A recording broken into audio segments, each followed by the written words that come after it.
Joining us now, the City senior editor, Harry Siegel, co-host of the Prof G Markets podcast with Scott Galloway at Ellison, and back with me, Lydia Polgren. Lydia, I'm going to begin with you again. You believe that the Mamdani win shows Democrats a pathway to get out of the Trump era. How so? Well, I think that what was so impressive about the Mamdani campaign was just its relentless focus on the issues that voters told the campaign really mattered to them. Really sharp, laser-focused campaigning on questions of affordability, on questions of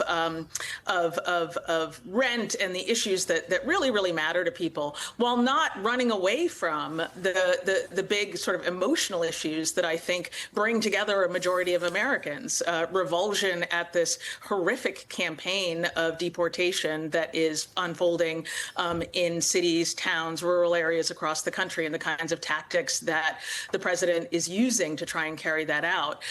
Things like real deep concern about getting involved in another war in the Middle East.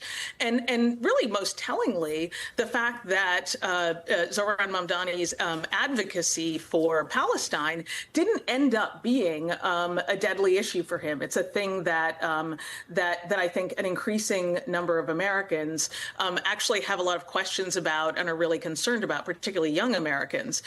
So I think that combination of things, it really does point to a path and a way that Democrats in different places with different politics could speak with authenticity the things that matter to people, and frankly, just be less scared of their own shadow when it comes to advocating for fundamental American values. Yeah, the Palestinian issue is interesting. I'm wondering how it's going to play in the general, because remember, this is the primary. Usually whoever wins the Democratic primary goes on to easily win the general election in New York, but there will be some challenges here.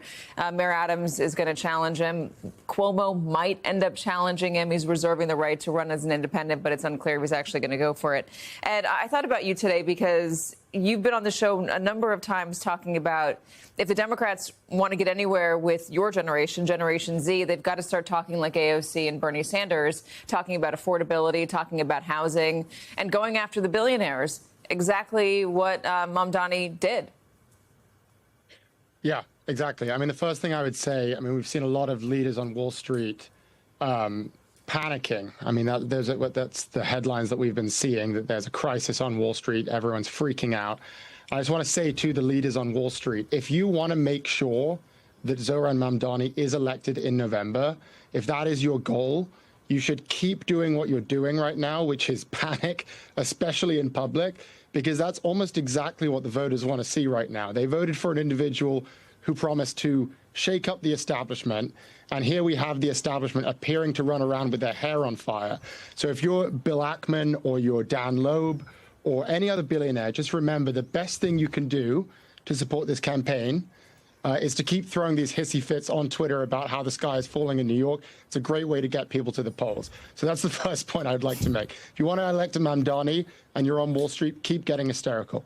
The second point I would make is related to the first, and that is that this was a record voter turnout for young people in New York, and that is a big deal. And I agree with Lydia there. I think the reason young people were attracted to him isn't because he's a person of color or because he's Muslim or because of his views on Israel-Palestine, all of the things that the anti-woke brigade would love to attribute the win to. The reason he won is because he correctly identified the struggle of young people, which is affordability.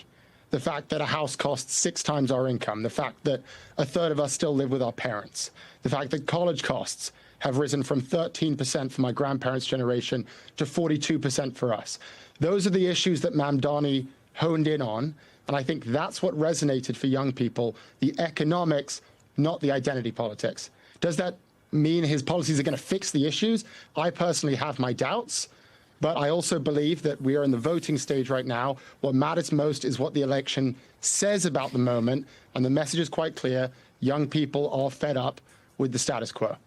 If he doesn't deliver on those things, though, free child care, more affordable housing, these city-run grocery stores, free bus services, or if he does deliver on some of them and you see these services not thrive, how accountable will he be to those same voters, Ed? Well, I think he'll be accountable as much as anyone else. And I think that we'll see what happens if his policies don't go through. I believe that many of them won't work. There are a few that I think are promising, but I think, the main point, in my view, is the voter turnout that we've seen. And, I love my generation. I love Gen Z. Many things I respect about my generation. But my biggest criticism is that we are, and this is what I often say to people, we're very active with our opinions, but very lazy with our actions. So we talk a big game about we're going to change the world, we're going to do all this stuff, but then when it comes to actually voting, we don't show up at all. And that is reflected in the fact that we have the lowest voter turnout of any generation, including when you look at the previous presidential election, where voter turnout was around 40% for young people. But this primary election has been the first major exception to that rule. 40% of people who voted early were under the age of 40. 25% of them had never voted in a Democratic primary before. That's up from 3% in 2021, meaning something happened here that activated young people. And regardless of your opinions on his policies or what you think of the politics or what might happen, the fact of the matter is young people finally showed up. And that to me is a significant step forward. That to me is a signal that Gen Z is ready to get its act together, to get off the phone, to walk to the polling site, and to call BS on a system that they believe isn't working for them. That to me is called being an adult. That's advocating for yourself. And so irrespective of his policies and what happens if he does govern, I think the most important thing is that the largest cohort, one of the largest cohort in America, is finally deciding to participate. And for that reason, I think I have to give the guy some credit. I think the biggest lesson the Democrats should take away from this, anyone really, is that he gave voters something to vote for. I know I said that before, but I think it's worth saying again. He gave them something to vote for, not just something to vote against. That being said, there are some speed bumps here.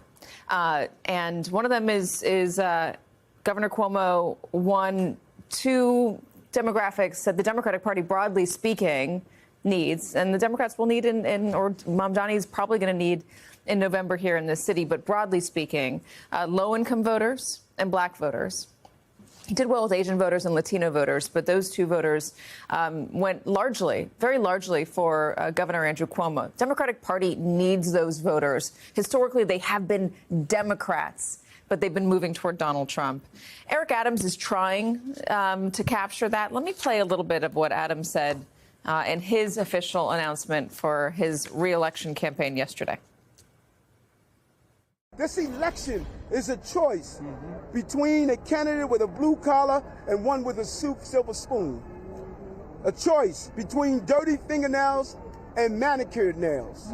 A choice between someone who delivered lower crime, the most jobs in history, and the most new housing built in decades, and an assembly member who did not pass a bill. Harry, what do you think?